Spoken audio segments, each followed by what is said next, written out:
Welcome to the Kill Count, where we tally up the victims in all our favorite horror movies. Today is a special day, because we're looking at Dr. Sleep, the sequel to The Shining, released in 2019. This movie means so much to me, I don't know where to begin. I've been a Stephen King fan my entire life, thanks to my dad, and read the 2013 novel Dr. Sleep when I found out a movie adaptation was being made. I enjoyed the book, but I had a few issues with it. Mostly, I feel like things were just too easy for the protagonists. That's not the case at all with the movie, which I actually enjoyed more than the book. But that's no big surprise, considering it was written and directed by Mike Flanagan. Flanagan's been working in the horror genre since his feature debut in 2011, Absentia. Since then, his work has included the well-regarded Ouija sequel, the Karen Gillan starring Oculus, and the phenomenal Hush, which he made with his wife Kate Siegel, and which I previously covered on the Kill Count. He's also responsible for the Hauntings of Hill House and Bly Manor series on Netflix, as well as the fantastic Gerald's Game, based on another Stephen King novel that was once considered unfilmable. But he made it filmable because Mike Flanagan kicks ass. I am a big stupid fan of everything he does, because he always writes characters you care about and uses the camera in the scariest way possible. I should probably take a minute to disclose that the first time I saw Dr. Sleep was on a paid trip from Warner Brothers that took Chelsea and me to the Stanley Hotel in Colorado, and allowed us to interview Flanagan and his longtime producer Trevor Macy. The experience is still the coolest thing I've ever gotten to do because of Dead Meat, so sure, you can say it helped prime me to like this movie. But I also love Dr. Sleep because it's a really good movie. This is a director at the top of his game, giving us a vast tapestry of unique visuals to look at while we explore the magical world of The Shining. There aren't a lot of horror movies that truly feel epic, but I can safely say Dr. Sleep is among them. It sets up a bunch of characters all across the country, lets you get to know them, then intersects their stories in combative and tragic ways, all of their lives linked by the ambiguous psychic power known as The Shining. Though it follows a grown-up Danny Torrance, played by Ewan McGregor, what's great about Dr. Sleep is that it's a unique and original story. This movie would be amazing even if it wasn't a Shining sequel, and for the first 2 hours of its runtime, it mostly isn't. The final half hour is a huge reminder of its source material, and is probably the weakest part of the film, but it's still an impressive feat considering that Flanagan had to serve two masters. As a fan, I felt for a very long time there were two visions of The Shining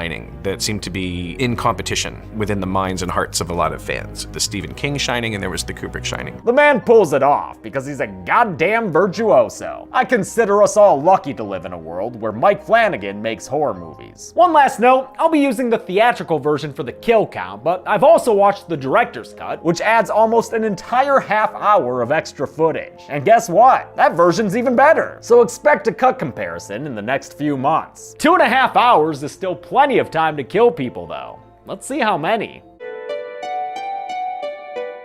The movie begins by telling you it's a sequel to The Shining.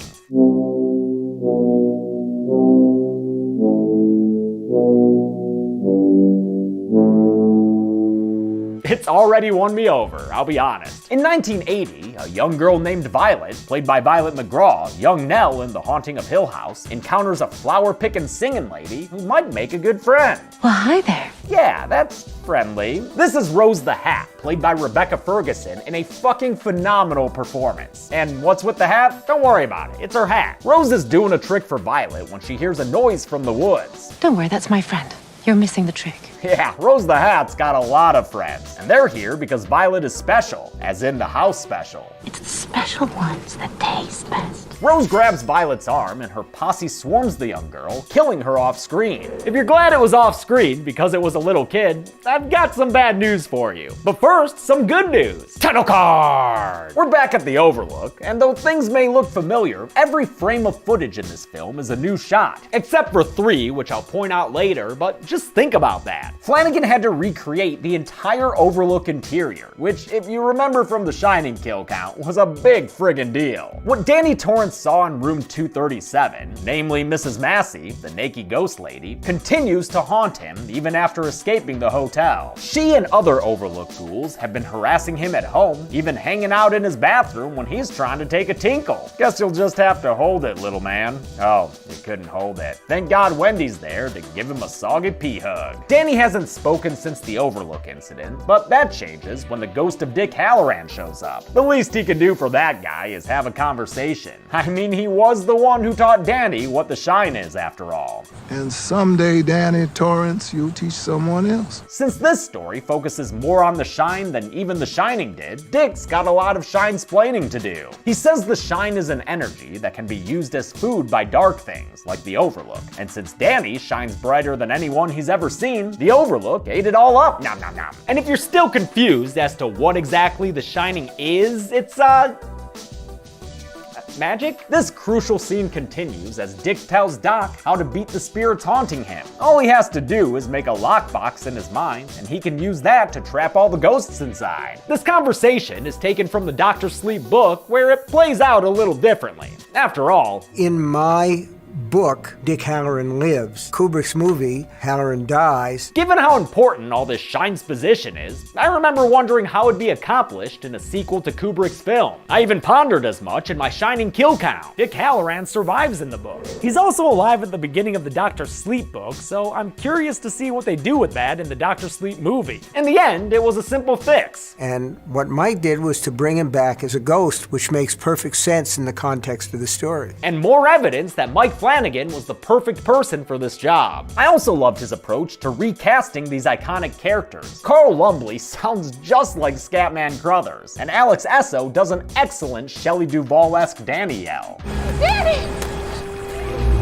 But Flanagan didn't just want imitations. He wanted a continuity of character, not necessarily of actor. So it's fine that Roger Dale Floyd doesn't look exactly like Danny Lloyd. You can still tell it's Danny Torrance, just like you can tell Alex Esso is Wendy. It is very big shoes to fill. I think that Shelley Duvall's performance in that is the closest thing to a perfect performance in something. Well, you did great, Alex. That night, while watching TV, Danny goes to the bathroom so shit can go down. And I don't mean the drain. Dan the man marches right up to the rotting naked woman and shows Mrs. Massey his mind box, which she does not find pleasant at all. Damn, Doc's a big kid now. And 31 years later, in 2011, Doc's a man! A man who gets into bar fights and wakes up next to naked chicks. Whoa, that naked chick, Deanie, is played by Chelsea Talmadge, who was Steve's shitty friend Carol in Stranger Things. Their night of debauchery has left Dan pukey and poor, so he decides to steal cash from the sleeping woman. An immoral act that just got a whole lot immoraler. The ghost of Dick appears and chides him for stealing from the mouth of a hungry babe, but it doesn't stop Dan from leaving with the cash. In a Long Island movie theater, a man meets with a young woman played by Emily Allen Lind, who we've seen as Melanie in the Babysitter movies. The 17-year-old actor is playing a 15-year-old named Andy, who uses her uniquely persuasive powers to put perverts like this guy to sleep. Sleep.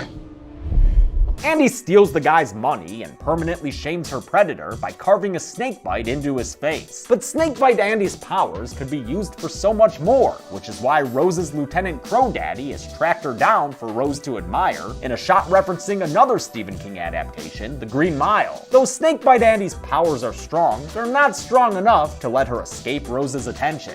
You want to let me go? No, sweetie. No, I don't.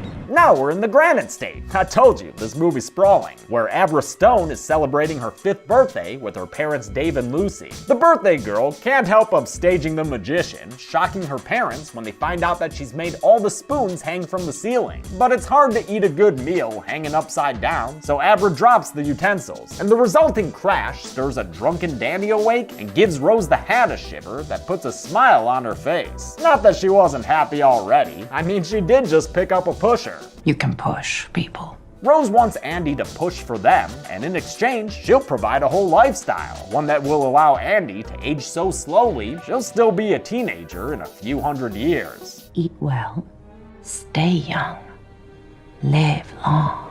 Laugh. laugh, love. Wait a minute. Andy's brought to the beach for a ceremony where she meets Rose's crew, including Grandpa Flick, played by Carol Struyken, who was Lurch in the Addams Family movies and fucking terrifying in Gerald's Game. Andy lies back into Rose's crotch, which reminds me that they made love in the book, and with a sermon from Flick, the group agrees to tie Andy's life into theirs, the true knot. To induct Andy into the true knot, Rose breaks out a thermos full of violet shine, which they call steam. Ready to get steamrolled, Andy? Alright, shotgun, little buddy! Andy breathes deep and undergoes a terribly painful process called turning that knocks her out. When she wakes up, it's to daylight, illuminating the True Knot's caravan, and their whole boho chic vibe they got going on. You know the True Knot rolls them RVs into Burning Man every year. Rose welcomes Andy to her new life with the knot, and when Andy asks if she's still human, Rose says it doesn't matter. Do you care?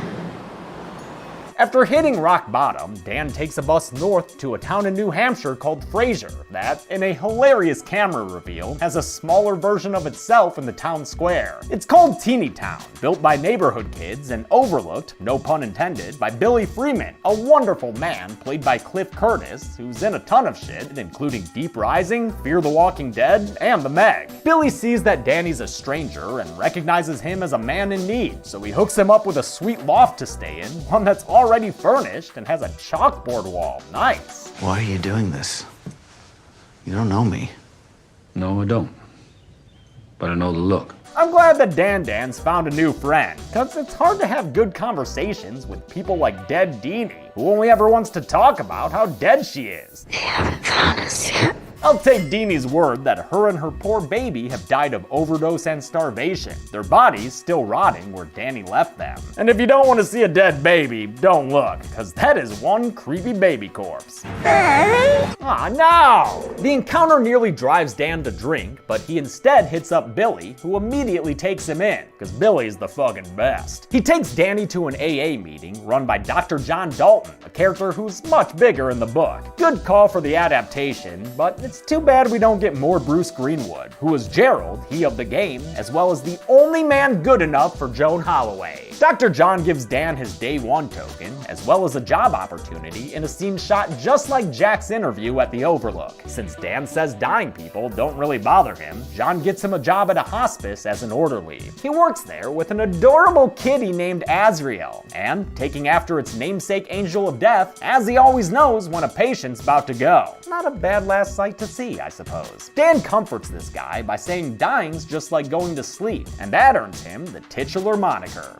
Back to sleep. Doc may not have a PhD, but he does have the shine, which he uses to soothe the dying man as he leaves the land of the living. On his way out, he exhales a bit of steam, because remember, Dick said that everyone's got a little shine to them. Most of them just don't know it. Of course, Dan's got a lot of shine, and now that he's in New Hampshire, his shine is discovered by the nearby Abra, who writes to him on his chalkboard and giggles that she's found someone special like her. With a job and a pen pal, Dan's able to remain sober for the next 8 years. Cause we just jumped some time, motherfuckers, and now it's 2019. He's still doing his Dr. Sleep job, assuring dying patients like Charlie here that there's more to life after death. And while we don't see Charlie die, I'm still counting him because Azzy never lies, okay? She's a good kitty. Over the past 8 years, Dan and Abra have kept up occasional communication, keeping both of them in higher spirits than the members of the True Knot, who nowadays are looking a little worse for wear. Stop coughing on my burger, Grandpa. God! The Knot has been going hungry for steam, since that's what these shine vampires need to sustain themselves. We feed on children.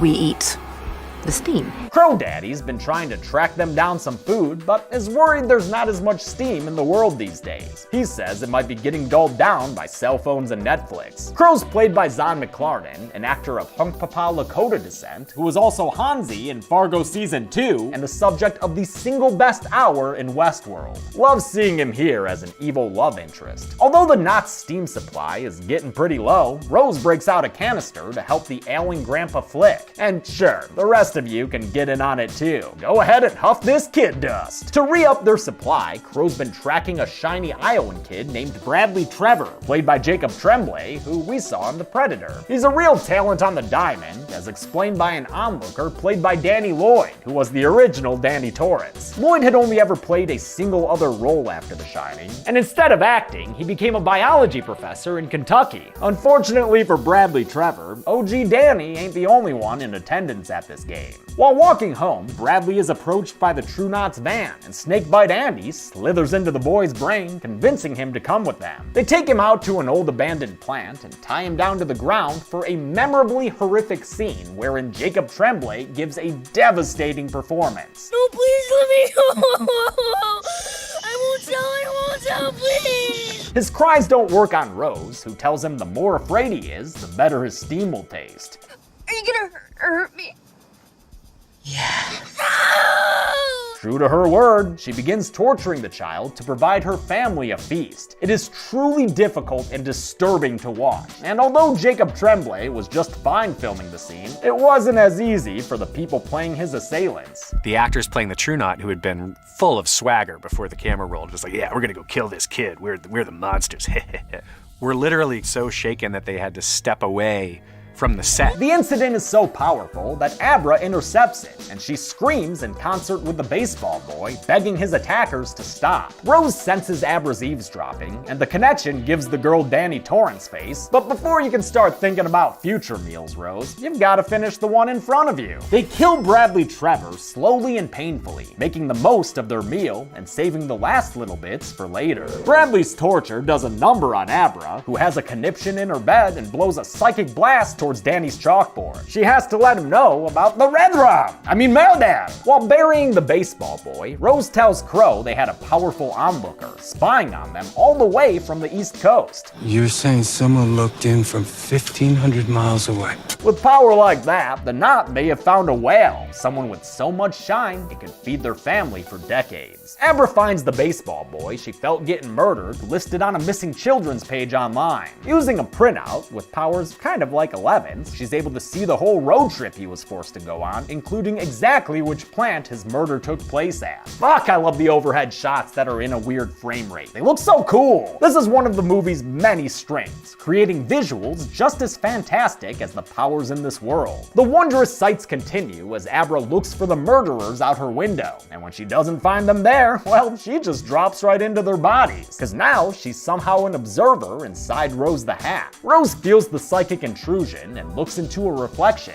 allowing her to use the connection as a two-way. That gives her a glimpse of Abra's current view and even allows her to interact physically, though not for very long.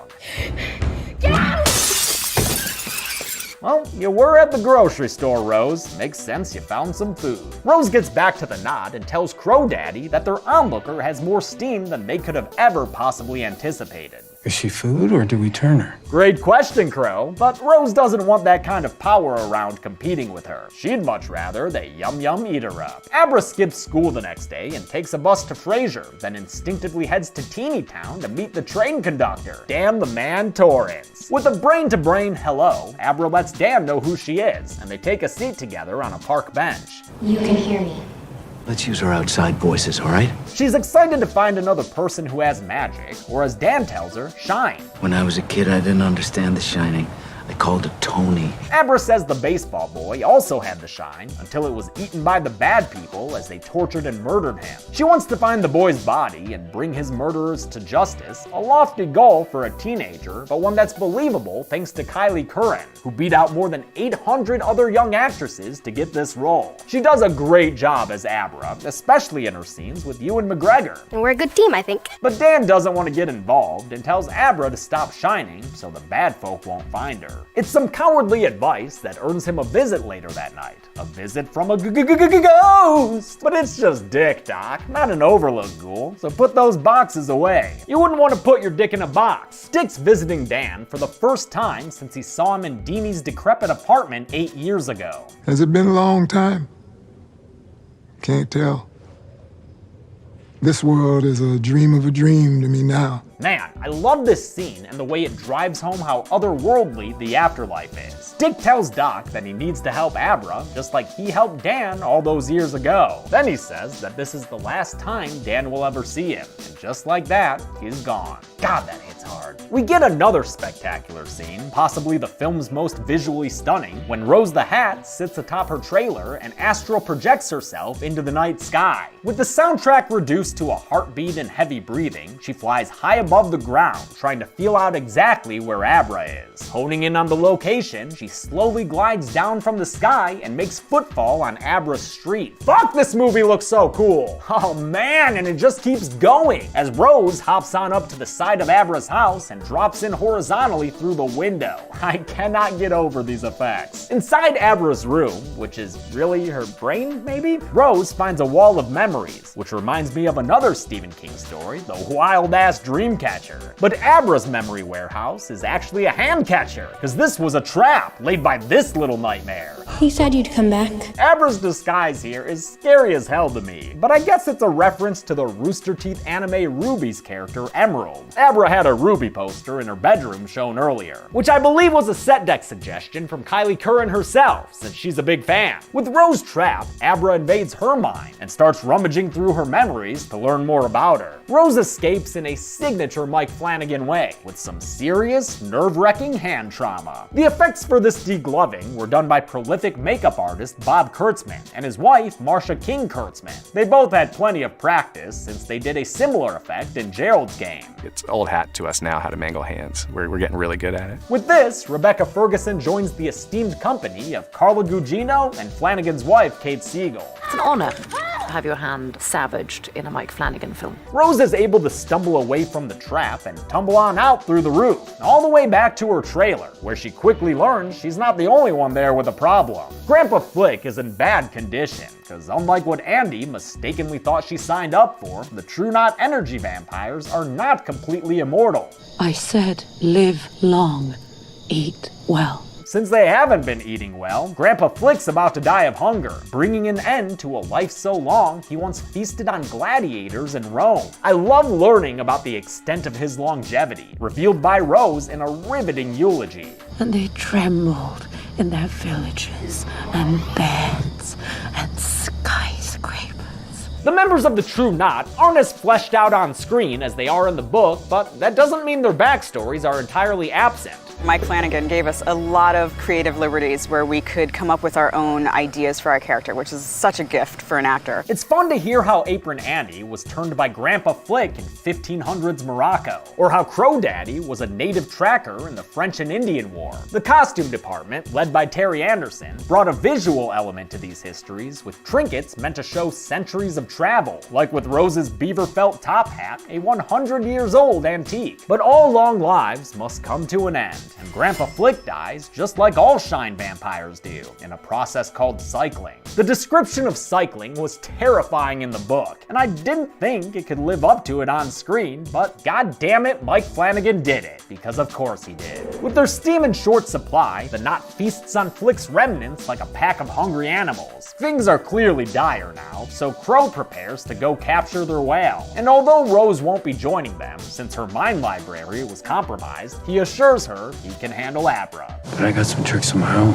Abra tells Dan about her encounter with Rose and asks him to go find the baseball boy's body in Iowa. Dan asks Billy for help with the task, and although it's a long drive, Billy's a fucking bro. They start driving west, with Abra checking in on their progress by astral projecting into the back seat. She tells Dan about her visit to Rose's mind, but when she briefly tries it with him, she sees his boxes and the overlook. Dude, your brain house is scary. After a full day of driving, Billy and Dan reach the plant. And even though Dan's getting directions from a teenage girl that Billy can't see, he's still supportive enough to help dig, because that's just the kind of guy Billy is. Dan's proven right when they find a foot. And you know what feet are kinda like? Hands. And you know what hands usually go with? Faces. And you know what? Oh, he puking. The unearthing of this evil rocks Billy to his core, and he puts his faith completely in Dan. Abra's father, understandably, doesn't trust Uncle Dan as much. Your Uncle Dan?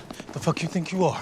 She is 13 years old! Yep, that's gonna happen. Using her powers, Abra stops her dad and flashes him images of the baseball boy murder, allowing him to finally see exactly what his daughter is. Time to drink, but none for them, thanks. With Dan rightfully assuming the True Knot has ways around the police, they are millennia-old energy vampires after all, they take things into their own hands, or more specifically, Abra's hands. Since a guy named Barry briefly wore Bradley Trevor's mitt, Abra uses that to peek into Barry's present and sees that an RV full of True Knotters are heading towards them on the highway. They're tracking them through Abra's shine, but Dan's got a plan that'll trick him something good. They go to a state park for another memorable sequence, one that starts with beautiful lighting. Don't break out the fog machine for them, Rays? With Rose spectating, the Knot eventually reaches the park and gets out of their RV to find Abra sitting zenned up on a picnic table. Snakebite Andy approaches, hissing soothing words, which calms Abra down enough to get stuck with a needle full of drugs.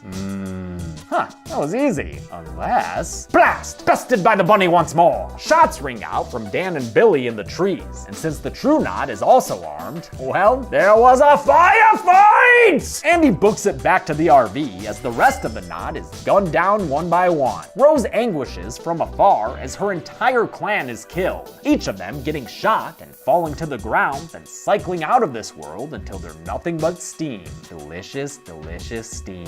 The minor True Knot characters were played by Mike Flanagan regulars, most of them having acted in The Haunting of Hill House. Robert Longstreet, who was Barry, played caretaker Mr. Dudley. Catherine Parker, Silent Sari, played Poppy Hill. And Selena Andrews, Apron Annie, played Luke's counselor Paige. Matt Clark, who played Short Eddie, wasn't an actor at all, but he did work on Hill House as the set medic, his regular job. I thought it could be fun too to have someone who isn't an actor, and Met just ate it up. Finally, Diesel Doug was played by Mike Flanagan's brother James, which, yeah, I mean, dude looks just fucking like him. Dan approaches the RV door, where a lack of bullets gives Andy an opening. She's able to briefly put Dan to sleep and is just about to murder with some misandry. Fucking men. When she's shot by Billy coming around the RV. Another shot takes her down, but she's still got enough life to push out two final words. Kill yourself. Oh no, not you, Billy! No! Billy, the best dude ever, is killed by a suggestion of suicide, and Snakebite Andy is able to see and laugh about it before dying herself and turning into steam. Abra realizes that the crow isn't there, because turns out he's in her kitchen, needling her in the neck. True to his word, Crow Daddy outsmarted Abra, and in the process, killed her dad with a knife stab to the chest. Dan finds him later, and it confirms David's death. By the way, Abra's mom Lucy left to visit her sick mom earlier, so that's why she's not around. Horror fans may recognize actor Jocelyn Donahue from her starring role in Ty West's House of the Devil. Abra awakens buckled up tight in Crow's van, with too many drugs inside her to properly use her powers. McLarnon has his best scene of the film, as he tells Abra her dad's dead and that it's all her fault. We were always gonna have you. So their deaths, all of them, just a waste. Damn, Abra, get wrecked. Dan fights off the temptation to drink in dismay and instead reaches out to Abra. Even if she can't transmit her powers, maybe she can receive him like a radio. He successfully tunes in to WABR, which allows him to project into the back of Crow's car. The ill-defined powers of the Shine continue as Dan touches hands and transfers himself into Abra's body. Kylie Curran is great in this entire movie, but she gets extra points for how well she plays a different character inhabiting her body. Who are you?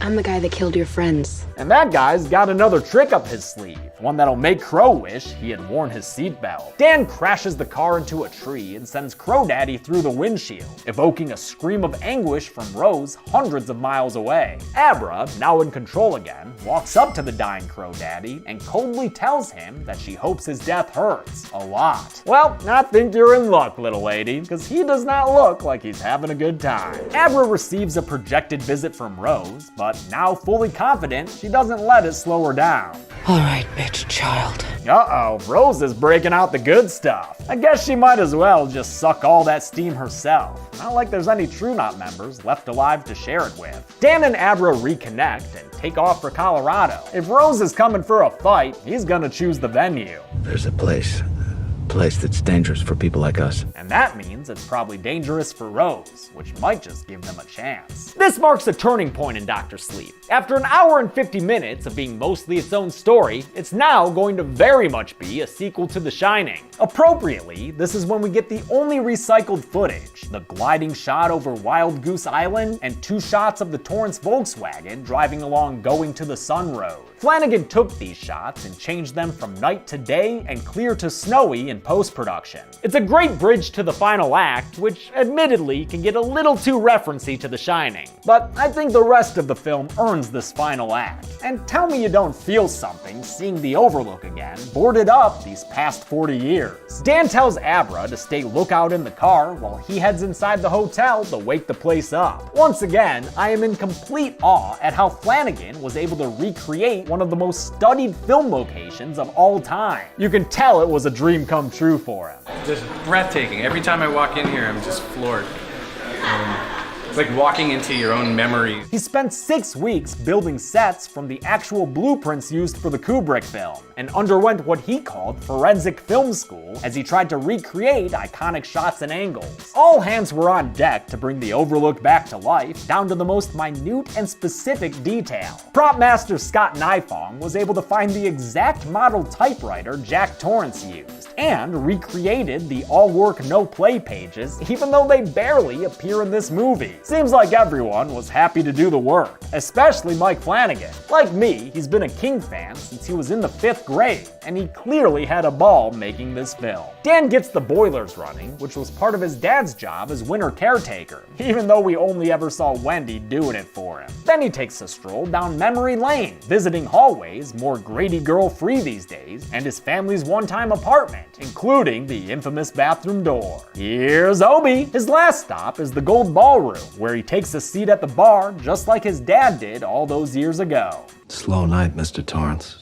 Not for long, I imagine. The bartender once again identifies himself as Lloyd, but that is hashtag not my Lloyd. It's Jack Attack Torrance. And in case you weren't sure, he proves it by complaining about wives and kids. A man tries. He provides. But he's surrounded by mouths. And a family. A wife. A kid. Those mouths eat time. They eat your days on Earth. Classic Jack. Though this scene is an original creation for the movie, Jack Torrance's spirit does appear in the book, so Flanagan always knew he'd have to cast someone for the role. Jack Nicholson was never approached since he effectively retired after his role in the 2010 box office bomb How Do You Know? That left Flanagan with the options of recasting or doing some kind of weird digital face replacement thing a la Rogue One Grand Moff Tarkin. It was always going to be controversial, no matter what we did. He decided to cast Henry Thomas, who, as a child, was Elliot in E.T., and as an adult, was the patriarch in Flanagan's Hill House series. Thomas shaved his head to match Nicholson's high hairline, and though it was a tough role to fill, he deserves major props for doing a Jack Torrance that didn't just become a Jack Nicholson parody. Although the original film's performance was basically a Jack Nicholson self-parody. Flanagan wrote this scene to convince King to give this movie his blessing. It showed the author that the filmmaker understood The Shining's themes, how the hotel was a metaphor for addiction, and how Jack Torrance was a man terrified of hurting his own family if he didn't fix himself. It was a personal story for Stephen King, who wrote The Shining when he was a practicing alcoholic. Functional, but practicing. Writing Dr. Sleep gave him a chance to approach the same material as a new, sober man, and this film adaptation allowed him to reconcile some things with Kubrick's Shining, which he notoriously disliked, calling it chilly. The biggest change that we made was to the third act, which in the novel takes place on the campground that used to be the site of the Overlook Hotel.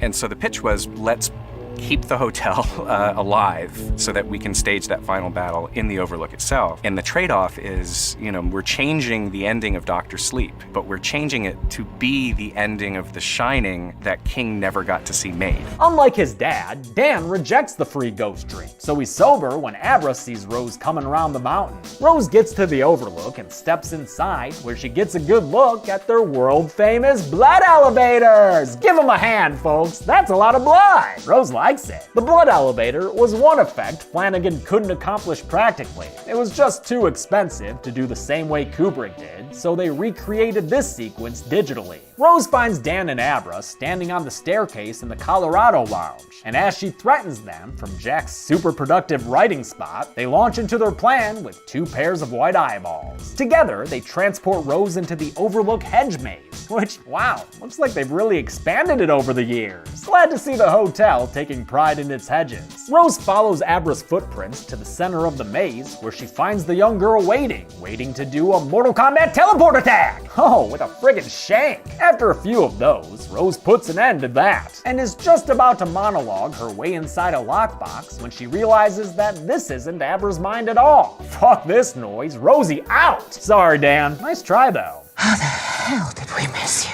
Probably the booze. She approaches him and offers a long life of eating well and staying young. His answer is to swipe at her with an axe, but he's no match for Rose the Hat. She stabs him in the leg and tosses him down the stairs in an impressive fall performed by McGregor's stunt double, Stephen Atkinson. Love seeing behind the scenes footage like this. It lets us see the hard work put in by the stunt team led by Chuck Borden. She pounces on him and thumbs out some delicious Danny steam, seasoned by a long life of trauma. You taste like whiskey. She gets a tad too high off his painful memories, and when she goes snooping towards his boxes, Dan's happy to open them for her. They're starving. The horde of hungry Overlook ghouls attack Rose the Hat, shunting at her face to get that sweet, sweet steam. Together, they kill her, which happens a bit too quickly for my liking. She's one of my favorite villains ever. But in the end, she cycles away, leaving nothing but a cloud of steam and a free hat for the taking. The ghosts then turn their attention back to their favorite boy. Hello, Danny. And similarly swarm him too. This is when I think the movie goes a bit too far with the Shining references. I'm fine with the possessed Dan chasing Abra with an axe because that actually comes from the Shining novel, only it was Jack chasing Danny. But I don't think we needed to hear Horace Derwent again. Great party, isn't it? Especially after Dan already referenced that line earlier. Great party, isn't it? Abra goes into room 237, home of the mossy Nakey lady, who was played by Sally Hooks, wearing 5 hours worth of makeup. Hilariously, she often forgot what she looked like with the nude prosthetics, and would sometimes sit around set with her robe undone, looking indecent even though she actually wasn't. I forgot. Dan finds Abra, but breaks free of his possession and tells her to run away so he can blow this pop stand. Blow it up. She runs outside, and although the hotel tries to use Dan to turn the boiler off, he resists and takes a seat to watch it break down instead. Flames spread out and block his exit, committing him to this sacrifice. But at least he's not alone here. His ghost mom Wendy shows up to spend his final moments with him. They're together again, content, as the Overlook burns down around them. Sometime later, Abra chats with the ghost of Dan, who's visiting her just like Dick used to visit him. He apologizes for what he told her when they first met, that she should keep her head down and her shining to herself. Shine on, Aberstone. You shine on. And I think that crazy diamond will, since she confesses to her mom that she talks to ghosts now, but frames it in a comforting way, just like Dr. Sleep himself. We go on. In a lesser movie, I might find this ending kind of cheesy, but here it feels in line with Flanagan's trademark tone, a kind of melancholic optimism. There can be no horror if there isn't caring and love. That's very important, and I think a lot of filmmakers miss that, and Mike doesn't. Mike understands. The movie ends with Abra heading to the bathroom like young Danny Torrance did. She's ready to box up Mrs. Massey as Midnight with the Stars and You plays us out. Whew, that was a big one. I think we earned ourselves some numbers. After all, that was a great kill count, wasn't it?